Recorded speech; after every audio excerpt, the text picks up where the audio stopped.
This is part of Angle's attempt to raise questions about how Harry Reid became rich, and it could be especially effective during a time when people are angry at Washington and suffering economically. And Reid is rich. Recent disclosures pin his wealth between $3 and $6 million. But that's where the truth ends.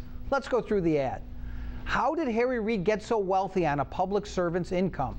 Well, that's easy. He didn't. I think most everyone knows I was a very successful lawyer. I did a very good job in investing. Well, records show Reid was already worth more than $1 million when he went to Congress in 1983. He made a lot of money, and this has been well documented, by investing in real estate. Many Las Vegans got rich this way in the 80s and 90s.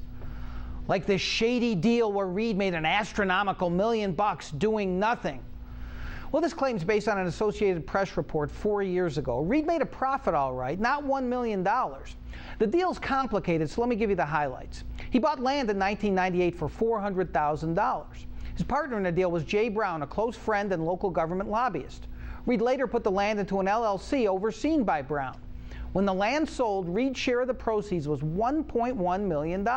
So, do the math, he made $700,000 profit. Reid had to amend his disclosure forms after the story because he failed to report the transfer to the LLC.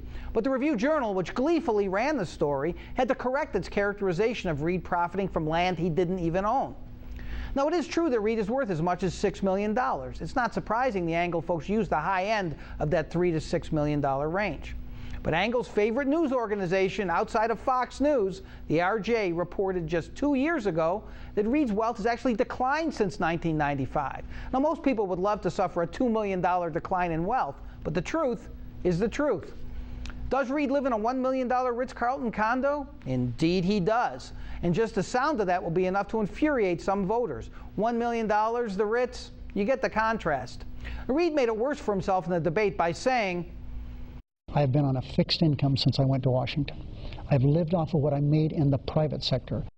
Well, he's not exactly a senior living on Social Security, so that was a very foolish way to express it. Reid is good at that. His fixed income? About $200,000 a year. So he almost asked for that last line in the caricature, just another multimillionaire trying to make ends meet. Ouch. But Reid's poor phrasing does not justify the insinuation that he somehow got rich while in Washington as a senator. There's not only no evidence to back that up, but much evidence to contradict it. So even though some of the facts are right, this ad has to get an F. And that's reality check.